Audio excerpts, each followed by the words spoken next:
Well, hello, everybody, and thank you so much for joining me here for the Ask April webinar today. And today, as my gift to you, I just wanted to give back and I wanted to host an open Q&A for anybody who had any questions about their career at all so that I could answer them for you and help you get started. So before we dive into answering questions, and I see that there are a bunch of questions kind of waiting for me, so I'll get to those in just a second. Thank you, those of you who have submitted questions in advance, and I want to encourage those of you that are on this call, please also to feel free to submit questions via the chat. I just wanted to give a little background about myself and talk a little bit about me before we dive in. So how am I qualified to answer these questions for you? Well, I've been working in the field of career coaching for the past 12 years. I started at MIT, not because I knew that I wanted to be a career coach, but because I thought I wanted to be a mental health counselor, but MIT was hiring for career counseling and coaching interns. And so I thought, well, that's similar. Let me just take this job and see what happens. And so I was able to be hired, get the job. And that was really wonderful. And that was back in 2004. So since then, I've been, I did a lot of learning in the field. And now I've done a lot of teaching and training in the field as well. And so I've trained other folks to become career coaches and to do the work that I do. And I love the work that I do, and I think it's really fun. And I love to talk about where you're going with your career, where you see yourself. And I see we have a lot of great questions. So I'm going to dive in now. And like I said, if you have any questions as we go along, then by all means, please go ahead and type them into the chat. So the first question that I see here is kind of related to another question. So I'm going to kind of talk about those together. So the first is, how do you recommend accounting for gaps in your work history during an interview? So how do you talk about those gaps during an interview? And then the other related question is, what are productive steps I can take during my unemployment period to portray myself as an attractive candidate and keep relevant during a job search?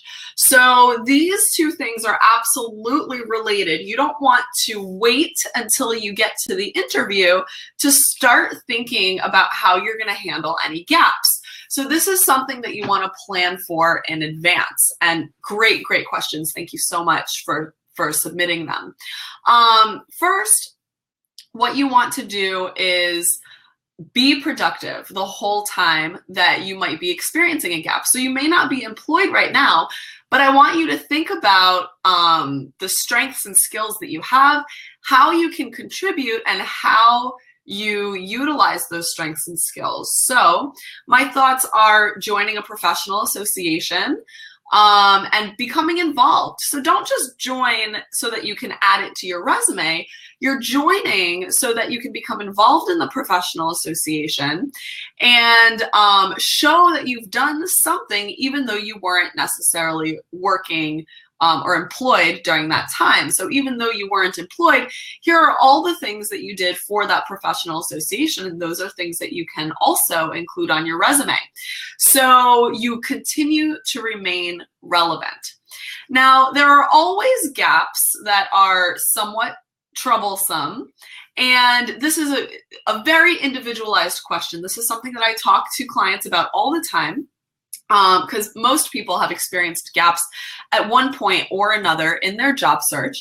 And just, as a thought, if your gap is just like a couple of months because you've been job searching and you've done your best to network, to continue to be involved in your community, with associations and those kinds of things, then it doesn't really look like a gap or an issue or a cause for alarm. Now, if your gap is longer than that, if your gap is, say, a year or a couple of years, then I sit down with my clients and I ask them, okay, so let's talk about what you've been doing. What have you been doing during the time that you haven't been working? And so many times, people obviously are doing something. They're not just sitting on their couch watching TV. They're either taking care of, an aging parent, a sick family member, they're mothering children. They may be traveling. I've worked with people who've traveled for an extended period of time. So there are many things that you have been doing or could have done during that gap that aren't necessarily red flags. And so a lot of times it's about creating and crafting a great answer for what you've been up to during the time that you haven't been working. So, I haven't been working for the past couple of years because my husband and I decided that I would be staying home to raise the children. And now that they are in kindergarten, I decided to come back and look for work. So no red flags here. This isn't like, wow, like you were looking for a job for 5 years and you just couldn't get one. So that's the whole point. You're trying to assure the employer that you meet their need while diminishing the concern that the gap is actually an issue. The gap isn't an issue if you were doing something productive during that gap time. The gap only becomes an issue if you were searching for a job the whole entire time and weren't able to get a job. And if that's happening for you, then we'll certainly want to sit down and talk about what's going on in your job application, in your resume. What are you talking about during the interview? What's happening as you're job searching that's stopping you from getting the result that you're looking for, from actually attaining a job? So gaps, I know, are very, very scary issues for somebody to navigate. But as somebody who has advised people on how to talk about gaps and working with gaps regularly, I can share with you that it's not as scary once we sit down and we really look at what happened, what's going on. I've even worked with people who've been fired, and there's always more to a story than just, oh, I was fired. There's always some kind of backstory. It wasn't quite a fit. There's something going on your end as well as on the employer's end. And we can always craft a good answer for why you were let go or why you're experiencing a gap. So I just want to assure you that that is not insurmountable. That's something that I do all the time with folks. So thank you so much, Denise and Lauren, for those questions. And I want to jump into the next question here. So the next question is, what information is most important to include in a cover letter? So a cover letter, I'm so glad that you're realizing that this is an important document. I would say it's equally as important as your resume, if not more so, because the cover letter is the introduction to you in your absence. You're not able to introduce yourself because you're not there. So the cover letter introduces yourself. So you don't want to just restate what's in the resume. They already have your resume. What you're trying to do with the cover letter is let them know that you and your skills and your strengths, your personality, your values are a fit for them and their need. So again, we talk a lot about the employer's need and how you can fit their need. The cover letter is one way to show that you're a fit for their organizational culture, their company culture, their values, their needs. Who you are fits who they are. And so it's important to research before you write your cover letter. You don't use the same cover letter for every job application, just like you don't use the same resume for every job application. Instead, you craft and tailor a cover letter to show that you've done your research, you know who they are, you're presenting who you are, and you're a match. So I like to think about the cover letter as a great way to connect the dots between their job description, the question that they're asking, hey, can you fill all these needs? Here's our job description, and your answer, which is the resume. The resume is, yes, I can fill all those needs in the job description. The cover letter is a great point in between where you're sharing with them, here's a little bit more meaningful information about some of the projects that I worked on my resume. So let's talk about structure really quickly.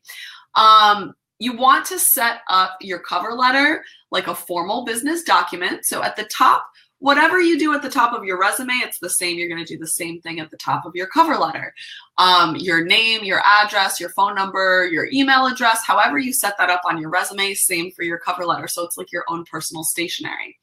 Then you write the date.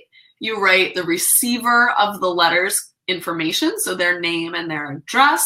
If it's an email, obviously you don't need an address. And then, dear Mr. So-and-so colon, or dear Ms. So-and-so colon. Or if it's a first name that you're not sure if it's a Mr. or Mrs., like Taylor or Robin, then you can write dear Robin Jones colon. Then you write your letter. In the first part of the letter, this is the introduction. So it's a brief overview of you as you relate to the position.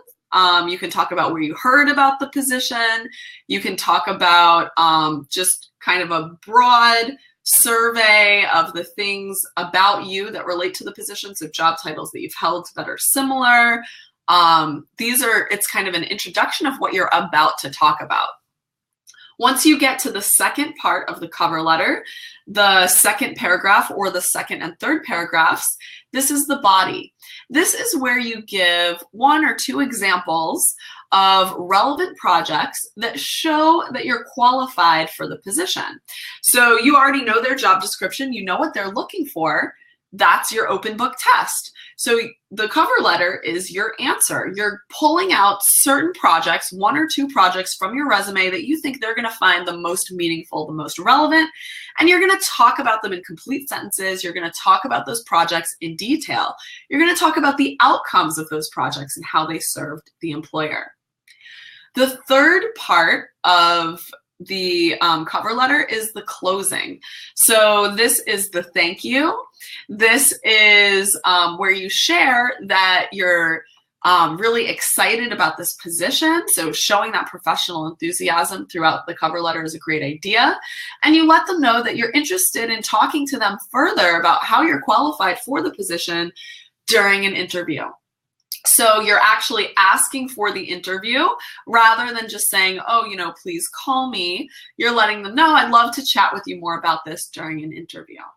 Then you sign off. So that's the overall structure of a cover letter. Sincerely, comma, leave a few spaces if it's a handwritten letter or it's a typed up letter, you sign your name and then you have it typed up at the bottom of that.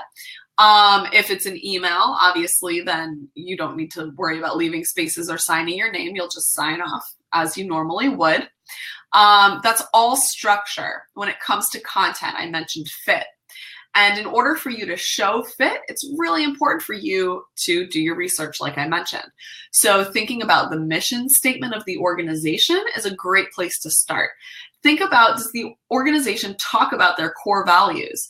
Do they talk about the things that are important to them? So go to their website, do a little bit of research, see what you can learn about what projects they're working on, what their goals are as an organization. And then again, you're going to connect the dots between who they are and who you are, and you're going to share with them, I noticed that you are interested in reaching this goal by this date.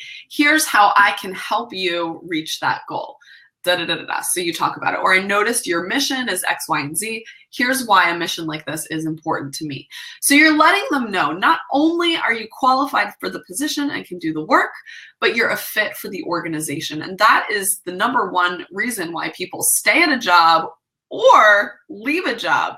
They stay at a job if it's a fit. They leave a job if it doesn't feel like a fit. And so showing them up front that you're a fit is really helpful. So that's the quick and dirty of cover letters. And I hope that answered your question. All right. The next question is, I've been with the same company for many years and was recently let go due to downsizing. I've not job searched in a long time and don't know where to start. Can you give me some suggestions? So this is a big question. So certainly I have some questions for you. So my questions would be, did you like that work?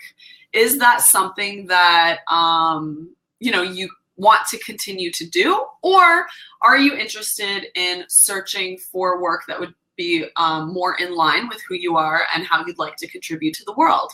How you answer that question affects how I would answer your question about how to go about the job search.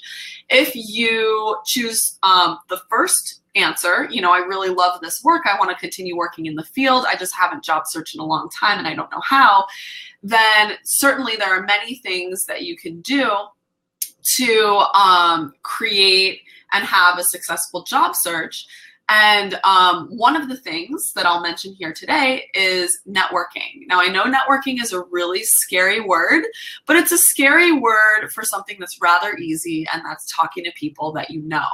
So it's not about necessarily reaching out to strangers and saying, hey, I'm looking for a job, will you hire me? But it's more about sharing with family and friends, hey, here's what happened with my last job, and I'll be job searching again soon. I love the work. I'm curious if you know of anything in the field, or if you know of anyone in the field that would be willing to talk to me about kind of getting back in and doing this work again. So letting people know what's going on for you, although scary, and we often feel like, oh my gosh, I was let go. It can be very scary, but remember, you were let go due to downsizing. This wasn't something that you did wrong. You weren't fired for some issue, or you weren't doing your work. Lots of companies downsize in a down economy. It can be very scary whether our jobs are secure, and this kind of thing happens all the time. And so again, this is something that I talk to clients about. We craft a really good answer about why this happened and what was going on at the company at the time. So thinking about those things might help you craft a good answer for these networking meetings, but realizing that it's not your fault that you were let go. And so it's completely okay to talk about that story, what happened, and that you're ready to get back to work and that you love it. So don't take responsibility for what's going on in the company at large. Remember that they have their own agenda, their own things going on, and they're going to make decisions based on what's best for the company. And so often there are lots of layoffs at the same time. Now, going back to my original question, if you chose the second option that I presented, which was, you know what, I didn't really love this job, I was just continuing to work there, and now I don't know how to figure out what I want to do, but I do know that I want it to be something else, then we would start in a completely different place. How could you start with networking if you don't even know what you want? And so before you dive in to the job search and applying and resumes and cover letters and presenting yourself, you have to do some deep thinking, some soul searching, some self-reflection, and look internally and really discover what is it that you've always wanted to do that you never thought you had the opportunity for, that your job maybe was holding you back from trying something new because it was there, it was a paycheck, benefits, retirement's all included, so why rock the boat? Now you have this beautiful opportunity to create the life and the work that was always meant for you. And this certainly is my specialty. I work with people around this all the time, figuring out what career path or paths are calling to them, what was meant for them. And so it's more than just, a one-day process. This is, like I said, there's a lot of self-reflection and digging deep. And we go over everything from who you are, your values, your personality, your interests, what makes you tick, what your life is like, why you're interested in the things you're interested in. We go over all of these things, and then together we come up with ideas for what you may be interested in pursuing. And I know it seems daunting at the beginning of the process. You're thinking to yourself, looking around, why am I the only one in the whole world who hasn't figured it out yet? But I work with people like this all the time. And so I see the light at the end of the tunnel for you before you even do. So with my clients, I tend to share that with them, that, they're telling me their story and they're really worried. Is this going to work for me? And certainly if I think that it's a good match for them, I'll share with them that, they just haven't seen the success yet, but I have. And so, I know it's possible. So if you're somebody who has lost your job due to downsizing, but you haven't job searched and you really don't even know where to begin in terms of what jobs you might be interested in, then we would start all the way at the beginning with, what's out there for you. I think that a lot of times clients that I work with struggle with the idea that they are able to do something else that they've done before. And I think that this is this can be really, really scary for people. They try, to do the best job that they can at their current job because that's what they're already being paid for. And then when they leave that job, their next thought is, what else can I be paid for? What will people pay me for? And I think that is actually looking at the process backwards. Asking yourself, what will I be paid for, only forces you to do other work that may not be in your zone of genius or in your specialty area. Instead, you're looking at what the need is. So I would encourage you to look at the process a little bit differently, to turn it around and to say, what is my area of genius? What's my zone of genius? What are my special gifts? What can I contribute? And then starting there and building an idea of the type of work that you would like to contribute, and then looking for what's out there that suits that, or creating that, making it happen. So there's lots of ways to approach this question. It's a great question. And there's multiple places to start depending on where you are. So I would encourage you, if you are concerned or confused about this type of thing, please go ahead and sign up with a Career Harmony call with me, and we can chat about where you are in your career right now and where you'd like to go. So great question. Thank you. Okay, so another job search question. So apart from looking for positions online, what is a good way to find new career opportunities? So for somebody who's job searching, of course, starting online seems to be the first place. I would say that it doesn't hurt to look online, but it's important to remember that if we're thinking about the job search like an iceberg, that the tip of the iceberg, what we see above the water, is only 20% of the jobs. The rest of the iceberg, everything that is underneath the water, that's where 80% of the jobs are. So what do I mean? 20% of the jobs, what you see posted online, that's such a small amount. That's the tip of the iceberg. There are so many jobs that never make it online, or by the time they make it online, they already know who they want to hire. So it's kind of a, we're posting this because we have to, because HR says we have to, but we're going to hire internally, but we already found somebody that we like and we're going to hire them in. So the point is, how do you get to be the person that somebody likes, that somebody wants to hire before the job even gets posted? And so there are multiple ways to get your name out there and get yourself out there for jobs. And I'll just touch on a couple of those. So I had mentioned networking earlier, talking to family and friends, letting them know what field you might be interested in. And again, this is further in the process. So if you don't know, then you want to start off in the beginning with all of that self-reflection, with digging deep and figuring out what you want to do. And that's something certainly that I can help you with. So we're back to the job search. You're ready to let people know about the field you're interested in. So networking is one way. Volunteering is another way. So volunteering at organizations, letting them know, I'm interested in learning more. I'd love to give some of my time per week or per month to contribute to the organization and also learn from the organization simultaneously. Job shadowing is another way. So let's say you know that you're interested in this kind of job, contacting somebody who works in that field and letting them know that you're interested in potentially job shadowing, learning more about the work from them in that manner. Informational interviewing or setting up meetings with folks who work in the field where you can pick their brain and ask them questions. This is yet another way. And all of these potential inlets are, there's a million questions that you might have about this. And there are so many things that I can share with you about these things. So as I name off this list, there are so many pieces of relevant information that are important to these things, but we're only here for an hour webinar today. So I can't, quite go into that kind of detail because it's something that would happen over the course of a few sessions is the job search conversation.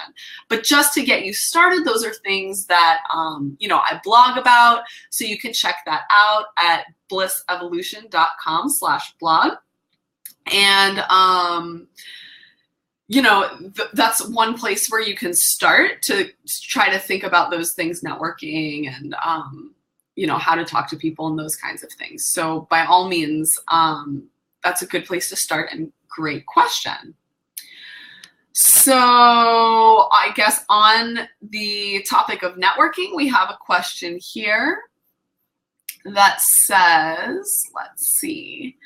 Do you have any tips for attending networking events? I feel like I never know what to say, and so I end up saying nothing at all. So this is an issue for a lot of people, not just introverts, but extroverts as well, find themselves a little bit tongue-tied when going to a networking event because what do you even talk about to people? And especially, how do you let them know that you might be job searching, if you are job searching, or maybe you're not job searching. Maybe you're just working at an organization, but you don't know anybody at this event and you're not sure how to start a conversation. So a couple of things that I think are important is first, you want to be scanning the room and figuring out what's the body language, who's looking inviting and who's not. So anybody who is squared off shoulder to shoulder with somebody else, so imagine somebody is standing directly in front of me right here, face to face with me, then we're squared off to each other. We're not allowing entry for anybody else to enter the conversation. There's no point of entry. On the other hand, imagine that I'm standing slightly at an angle, chatting with somebody standing next to me who is standing slightly at an angle, chatting with me back. So we're standing like this. There is a whole area around us where people could potentially enter the conversation. So you can slide up next to somebody and you can kind of listen into the conversation, smile, look at both people, and then they're going to welcome you into the conversation. So if they're standing like that, then they don't even realize necessarily that they're inviting others to join the conversation. But what they're saying is, this isn't a conversation that is closed to just us. This is a conversation that's open to multiple people joining in as well. So they're going to be willing to allow you to join that conversation. And who knows, they're probably thinking the same thing as you, oh, I happen to know this one person, but how do I talk to anybody else or whatever? It's also helpful, I think, to, as you meet somebody at a networking event and as you meet other people at a networking event, you can introduce them to each other. So then you look like a gracious host, but you're also helping yourself to remember names and helping yourself to, for other people to kind of do the same thing in kind for you. So what do you say? Rather than going in and saying nothing at all? Well, I would say it's a great idea to prepare for a networking event. So rather just than going blind and not really being sure who's going to be there, what can you learn about the event ahead of time? So what can you learn about which organizations are going to be represented, potentially even who from those organizations will be in attendance, who a potentially guest speaker might be, or if there is a speaker, what's going to be going on with that person. And remember, if there is a speaker, that person will usually be swamped at the end of the presentation, but standing in line is a great way to chat with the people in front of and behind you as well. So you want to use the natural things that are going on in the room as conversation starters. So there might be food or there might be drinks. So heading over to those tables and even just starting a conversation about something as simple as the food. Oh, you know, the food here is really nice. It's been a great event so far. My name's April. I work with X, Y, and Z company. What brings you here today? So just putting yourself in front of someone and starting a conversation about what's going on around you is a good way to just even begin a conversation. Once you're talking to people, you want to be able to share a little bit about what you do for your organization. And so you want your own personal 30-second commercial, or it's also called an elevator speech. So you may have heard these terms before. And all this is a brief introduction of yourself. So it's just about 30 seconds and it's just who you are. So you want to start with your name. You can talk about your job title and the place that you work. You can talk about the type of work that you do and just a little bit of detail. And then you can ask a question if you want to. So I might say, I'm going off the top of my head here. Hi, I'm April Klimkevich. I own a company called Bliss Evolution where I help people figure out the work that they were always meant to do, figure out the career that was always meant for them. I love my work. And, you know, I've had the pleasure of being at this conference and learning a little bit and being at this networking event at this conference. I'm curious what brings you here. So you're giving them a little bit of information about you. You're asking a little bit about them as well so that they know how to frame their answer or how to talk to you. So being, you know, thinking of yourself a little bit as the host of a party might be helpful as you think about the scenario of heading to a networking event and talking to people there. And let me share with you that it's very rare that I meet somebody that actually likes a networking event. I'm always confused as to why there are so many of them, because most people just feel so in terror of them and so shaken by the idea of going to them. But at the same time, we all know it's valuable because you're able to get in front of other professionals and other people that might be able to trade information with you. And so if something that I want you to remember and bear in mind is that other people are just as nervous as you are about starting a conversation. So keep that in mind, keep that in your back pocket. And remember, it's a networking event.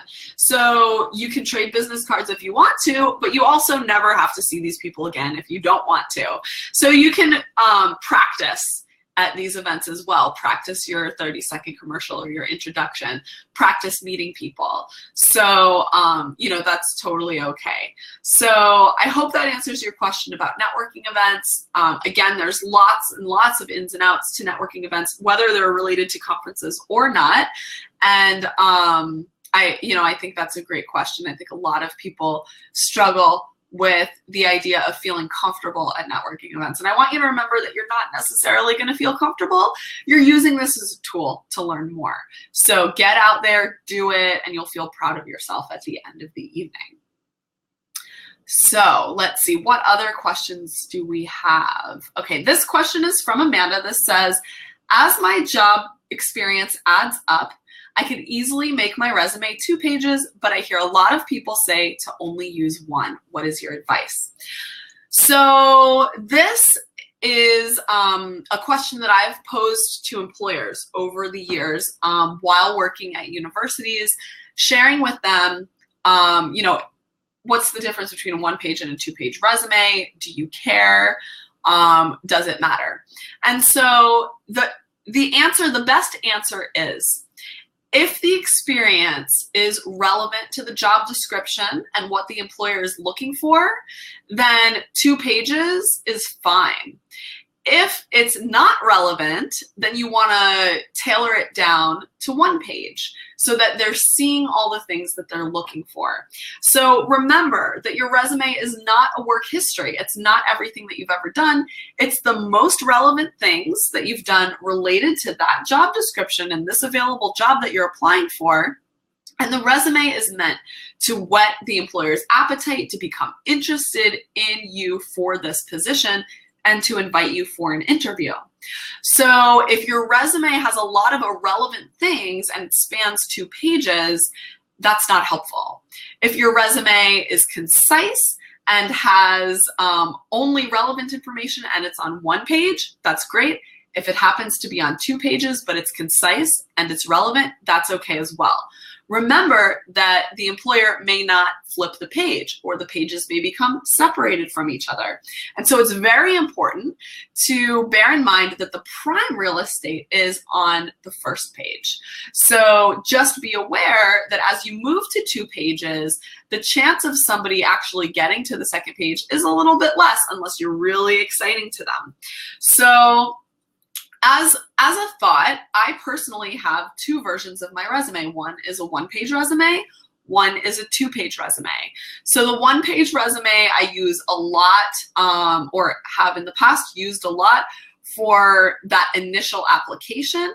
The 2-page resume I'll use a lot as a follow-up. So especially bringing it during the interview, sharing, here's more information about myself, or if I see ahead of time that there's a lot of interest in me for a position, I will start with the 2-page resume. So there's a little bit more to that answer than just yes or no, you should do X or you should do Y.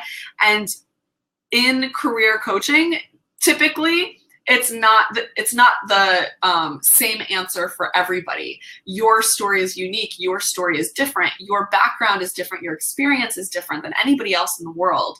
And that's why it's so important to have expert advice related to your specific background and your specific story. And I'm happy to provide that. But that's just a little bit of snapshot around why 1, why 2 pages. Of course, this also depends on where you are in your career. Are you just starting out? You're going to probably be closer to 1 page. Have you been in the field for 10 years? Probably be closer to 2 pages because you have more meaningful experience to share. So, you don't want to just cut off sharing your experiences just to get it all on 1 page. That's something that you don't want to do. And employers have said that they're more than willing and more than happy to look at a 2-page resume if there's if the experience is relevant. So great question, Amanda. All right, so where are we here? And we have a few more questions, and then I'll talk to you a little bit about what I can offer and how I can help you in a little bit more detail. So great question here. So hi, I was wondering how I could improve on my interviewing skills. So interviewing, I think, is just a really important piece of the application process, because you're presenting yourself for this job that potentially you really, really want. And so you're going into the interview, for the most part, a little bit nervous. We all do. And so how do you take those nerves away? Prepare, prepare, prepare. So how I instruct people to prepare for an interview, obviously I'm happy to work with people around interviewing and mock interviewing. So practicing what an interview would feel like, going over common questions and how to answer those questions in the best way based on your story and who you are. So getting that stuff down is super key. So learning how to interview, how to answer questions, and then studying as if you're studying for a test. So finding common interview questions, or questions that you believe are have a high potential of being asked, and then writing down those answers, your answers to those questions. And then where I come in is helping you craft those answers and determining what's the best way to present your story as an answer to those questions. So figuring out exactly what to say and how to say it, and then really studying it. So studying your answers, looking it over, remembering that even though you feel like you're memorizing, it's all about you and your story and who you are. So it's a little bit easier than memorizing, for example, dates and names in history, which was always a struggle for me. It's easier for me to remember things about myself, so bear that in mind. But thinking about those tricky questions, coming up with answers to those questions, and then studying those answers. Then practicing those questions out loud. So even maybe just reading them out loud, asking a friend or a family member to sit down with you so that they can ask you a question, you can provide them with an answer. So that can be really useful as well and helpful. So I would recommend sitting down with somebody and turning your paper over and trying to do your best to share what you had come up with and what you had, written down earlier. And is it flowing the way that you want it to flow? Does it sound like you're comfortable, or does it sound like you're reading something, or does it sound like you're trying to remember something? And so those things are really important in terms of preparing for an interview, is to act like it's a big exam and put in a lot of prep time to study ahead of time for it. Don't forget the follow-up. Don't forget a thank you note.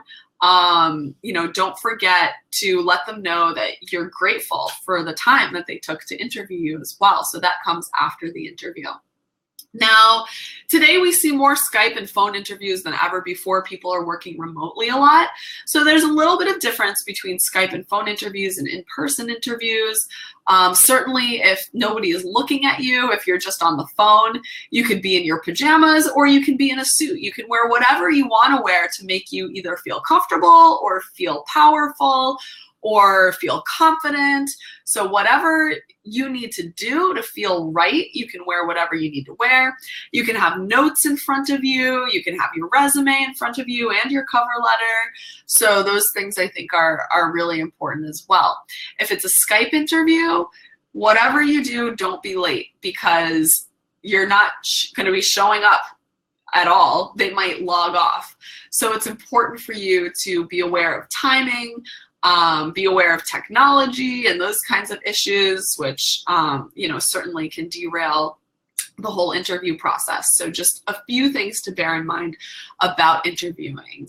And I think that keeping those things in mind will be super helpful. Okay, so we've got another question here. Do you have any resources on what to wear in interviews? I think my work wardrobe is outdated. So yes, so this can be a really difficult thing to decide about what to wear. A lot of this depends on the type of job you're applying for and the field that you're in. So if you are somebody who is going into the field of finance or accounting, or you work in the field of finance or accounting, then these are pretty traditional professions, and I would recommend a full suit. I think also location matters, so we could talk about location as well. But first, let's talk about type of employment opportunities. So, that's really important. Depending on if, let's say you're applying for marketing or something, you have a little bit more leeway with the type of clothes that you might wear, with being able to express your personality a little bit more, because remember, marketing is a really kind of like thoughtful, creative, and outside the box kind of profession. And so it's okay to express your personality just a little bit with certain accessories or that kind of thing. You want to think about, what do people wear there regularly every day, and go a little bit more dressed up than that. So, for example, I'm thinking the tech field. And when I worked at MIT, certainly employers came to interview all the time in polos and khakis and t-shirts and jeans and all kinds of things. And so it's important that you as an interviewee isn't necessarily as lax as the interviewers, but at the same time that you look like you fit in. So if you know you're going to be interviewing at a company where the dress code is, a t-shirt and jeans, then coming in a suit, you're just going to feel out of place, you're going to look out of place, and it's not going to feel like a fit on their part or on your part. And so being aware of what happens, what that organizational or company culture is like ahead of time is really important. I'd say in terms of location, I live in South Florida. Things here can be very different than New York, than London, in terms of what flies for business attire. When I worked in Boston, everything was gray and black. Everything was buttoned up. It was also very cold, so we saw lots of suits. Down here in South Florida, it's super hot. It's a very relaxed environment, again, depending on the profession. So sometimes things are totally acceptable down here, like for example, peep toe shoes and sandals, whereas in New York, you would never see something like that. And so being aware of where you're applying and the location is also really important. In terms of getting your wardrobe up to speed or your wardrobe feeling right, then I think that there are a few things you can do to make sure that you are presenting yourself the best. So I would say that, having one suit and, a modest suit like a dark gray or a black or a dark navy, that's a good place to start. And then you can add or take away pieces from that. So let's say you're going with black. Let's say you've got pants and a jacket that are classic looking so that you don't have to worry about them going into and out of style every few years. You can then get a black sweater, and then you could potentially pair a blouse and a black sweater with the pants. You could potentially get a skirt where the tone, texture, and color of the black of the skirt matches that of the jacket as well. So you kind of have a few things that you can flip-flop and switch out that will make you feel presentable and make you feel dressed up. For women and men, obviously, it's going to be a lot different. For men, sometimes if you're going into a field that's a little bit creative, that you can show a little spunk and vigor, then I'd say, you could potentially go with a bow tie or an interesting colored tie or interesting socks. So, there are different things that you can think about as you're thinking about, what should I wear? And how do I dress for an interview and how do I present myself? If you're thinking, gosh, these things are outdated, then as you pick up clothes for interviews in the future, I want you to think going as classic as possible. So, just button down, long sleeve shirts for, underneath jackets or underneath sweaters or even just on their own. Things that are not going to go in and out of style, things that aren't going to change with the season. Those things I think are the things that are going to serve you best when you're talking about interview wardrobe. So really, really good questions. All right, so there are a couple more questions coming in, and I'll be happy to get back to you individually on those. But before I go today, I did want to take a few minutes to discuss what I do. So I want to thank you so much for being here with me. I want to thank you so much for your great questions, and I hope that this has been helpful for you. And I want to share with you the ways that I could potentially help you based on where you are in your career. Now, if you're coming in and you just have kind of something that could be answered rather quickly, so something that could be taken care of in a short amount of time, it's a quick question like, I'm in the salary negotiation process right now, deciding between two job offers. How do I navigate? What do I do? Or, hey, I'm going on an interview. I'm not sure how to prepare. What do I do? So if you have a quick question like that, then I offer a quick answer. So I have something called the Quick Fix program.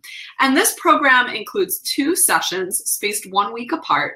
The first session is an hour and a half, and that's so that we can dive in and really look at what's going on with you, what your career concern is, and how we can navigate that, how we can come up with the best way to navigate that together. Then we have a week span in between, and then we have a follow-up session that's half an hour. And this is just for us to touch base to find out, okay, what happened in the past week? What do we need to think about now? And what questions may have come up that you've been thinking about? In addition to those 2 sessions, also included in the Quick Fix package is unlimited email contact with me throughout the week. So I know when you have kind of a pressing concern, things can come up all the time or questions might arise that you didn't think about during the session. So between the first and the second session, you have unlimited access to me via email. In addition, I also record all of our Skype conversations or FaceTime conversations. So as long as I'm working with my computer and it's not just a one-sided phone call where you can only hear me, but where we can really hear the back and forth between us, I record the entire session and I send that to you so that you're able to download the high quality recording so that you can come back to this later as well. So that's something that might be beneficial for you or that might be useful for you if you know that you just kind of have a quick thing that you need answered. And you can learn more about that on the website at blissevolution.com. You can look at the offerings there if that sounds like it's interesting for you. Now, if you know that you need a little bit more than that, so you are going to be job searching, but you're not sure what you want to do, then I can also help. So I have the Evolve Your Career Bliss program, and this is a 3-month package that includes a number of sessions and a number of things that I had to write down so that I could share with you because there are just so many things included. But it's tailored specifically to you, specifically to your career questions and needs. And it's really all about figuring it out. So where do you want to go? What do you want to do? What career was always meant for you? And then once we've figured it out, jumping into implementation. So a lot of the things that we were talking about today, how to write a resume, how to write a cover letter, how to interview, how to job search, all of the how-tos. So it's that first part that we had talked about, looking at yourself, looking at your personality, looking at your values, looking at you, looking at your interests, and really thinking, okay, what do I want to do? How do I want to contribute to the world? How do I want to create meaning through my work? Once we figure that out, then we jump into the implementation. So here's everything that's included in the 3-month program. There are 12 one-hour sessions with me. We meet weekly. I like to keep that momentum going. So that takes 3 months typically. Personality assessment results with career areas of interest are included. So based on your personality, we'll be looking at assessment results and areas of interest. So we look at your personality together, and then we're able to see some of those results together. 1 hour of email time with me per month. So again, you don't have to second guess between sessions. If anything comes up, you're welcome to shoot me an email. I'm happy to email you back and answer any questions that you have. And certainly some things are meaningful and meaty questions. We'll save those for the session and the recording so that you can review that later.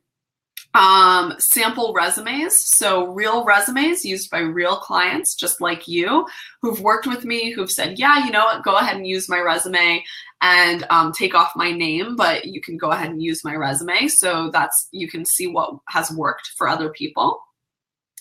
Additional ready-to-use job search documents to help keep you organized and get you moving in the right direction. So just things that I have found have been helpful for my clients over the years. I provide those to people that choose to work with me as well.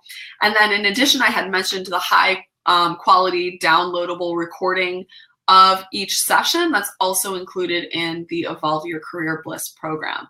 So you can download all the recordings of our sessions. You can review them later so that you don't have to miss anything. So many times people ask me, can you repeat that? What exactly did you say? And I'm like, oh my gosh, I don't remember exactly. So that's helpful for me and for you to have that.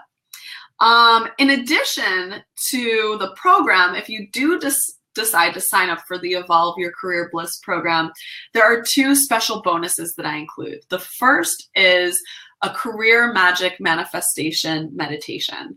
So I have been teaching yoga since 2009. I've been practicing yoga since 2000. And I have a meditation that I've recorded that is strictly related to your career and manifesting the career that was always meant for you. And so it's 7 minutes. It's something that you can listen to, once a day, once a week, however often you need to hear it, to help you get in the right space, mentally and emotionally for our work together. In addition to that, I have created a PDF package, which is an informational interviewing guide.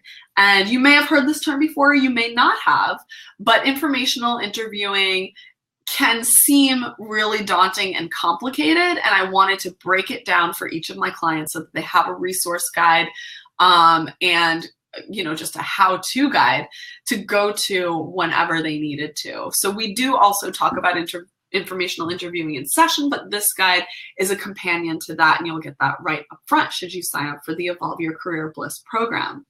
So if these things sound good to you, if these things sound interesting to you, then I'm going to go ahead and pop my calendar into the chat box here.